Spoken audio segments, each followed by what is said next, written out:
मैं बाज टीवी ਲਈ ਕਵਰਿੰਗ ਕਰਦਾ ਆਉਂਦਾ ਸੀ ਤੇ ਮੈਨੂੰ ਇੱਕ ਬੜੀ ਖੁਸ਼ੀ ਹੋਈ। ਕਈ ਵਾਰੀ ਸਾਡੇ ਲੋਕ ਕਹਿੰਦੇ ਨੇ ਉੱਥੇ ਜਾ ਕੇ ਲੰਗਰ ਛਕ ਕੇ ਆ ਜਾਂਦੇ ਆ, ਪਰੇਡ ਕਰਨ ਦਾ ਕੀ ਫਾਇਦਾ। ਨਹੀਂ, ਅੱਜ ਲੋਕੀ ਸਵਾਲ ਪੁੱਛ ਰਹੇ ਸੀ ਤੇ ਮੇਰੇ ਕੈਮਰੇ ਦੇ ਵਿੱਚ ਨਜ਼ਰਬੰਦ ਨੇ ਉਹਨਾਂ ਦੀਆਂ ਵੀਡੀਓਜ਼ ਤੇ ਫੋਟੋਜ਼।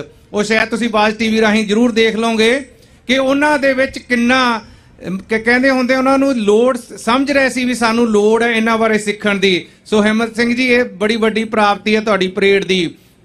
दूसरी गल खालसा जी, असी भुल जाने कि जिहड़ा गोदी मीडिया इंडियन एजेंसीज ने उन्होंने कई बारी असी टैकल किवें करना उन्होंने चंगे तरीके नाल नहीं करते।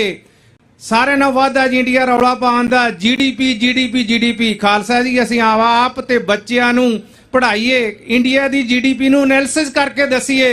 ਉਹ ਭਾਈ ਜਿਹੜੀ ਤੁਹਾਡੀ 52% GDP ਆ ਨਾ, ਉਹ ਤਾਂ 3 ਸਟੇਟਾਂ ਦੇ ਡਿਪੈਂਡ ਕਰਦੀ ਹੈ IT ਕਰਕੇ। ਉਹਨਾਂ ਦੇ ਪੱਲੇ ਕੁਛ ਨਹੀਂ। ਤੇ ਅੱਜ 20 ਮਾਰਚ ਨੂੰ ਇੰਡੀਅਨ ਗਵਰਨਮੈਂਟ ਨੇ ਮੰਨ ਲਿਆ ਕਿ ਸਾਡੇ ਇੱਕ ਅਧਿਕਾਰੀ ਨੇ ਸਰਦਾਰ ਗੁਰਪਤਵੰਤ ਸਿੰਘ ਪੰਨੂ ਨੂੰ ਕਿਲ ਕਰਨ ਲਈ ਪਲਾਟ ਦੇ ਵਿੱਚ ਯੋਗਦਾਨ ਪਾਇਆ ਸੀ। ਪਰ ਕਾਰਨ ਕੀ ਆ? ਨਾ ਅਸੀਂ ਸੋਸ਼ਲ ਮੀਡੀਆ ਤੇ ਨਾ ਸਾਡੇ ਜਿੰਨੇ TV ਚੈਨਲ ਜਾਂ ਰੇਡੀਓ ਹੈਗੇ ਨੇ ਉਹਨਾਂ ਤੇ ਗੱਲ ਕਰਨ ਤੋਂ ਜਗਦੇ ਆ। ਨਹੀਂ, ਸੱਚ ਦੀ ਗੱਲ ਜ਼ਰੂਰ ਕਰੀਏ, ਰਲ ਮਿਲ ਕੇ ਇਹ ਜਿਹੜਾ ਇਸ ਪਰੇਡ ਤੋਂ ਇਹ ਲੈ ਕੇ ਜਾਈਏ। ਤੇ ਨਾਲ ਹੀ ਨਾਲ ਜਿਹੜੀ ਸਾਰਿਆਂ ਨਾਲੋਂ ਵੱਡ ਖੁਸ਼ੀ ਦੀ ਗੱਲ ਆ, ਤਾਂ ਸ਼ਾਇਦ ਪੰਜਾਬ ਦੇ ਵਿੱਚ ਤਾਂ 4 ਅੰਮ੍ਰਿਤਧਾਰੀ ਸਿੰਘ ਨਾ ਇਲੈਕਸ਼ਨ ਲੜਨ, ਸਾਡੀ ਬਦਕਿਸਮਤੀ ਆ।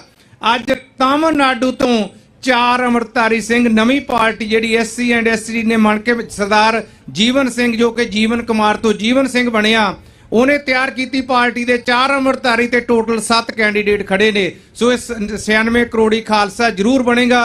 ਸੋ ਟਾਈਮ ਜ਼ਿਆਦਾ ਹੋ ਗਿਆ, ਗੱਜ ਕੇ ਫਤਿਹ ਗਜਾਓ। ਵਾਹਿਗੁਰੂ ਜੀ ਕਾ ਖਾਲਸਾ, ਵਾਹਿਗੁਰੂ ਜੀ ਕੀ ਫਤਿਹ।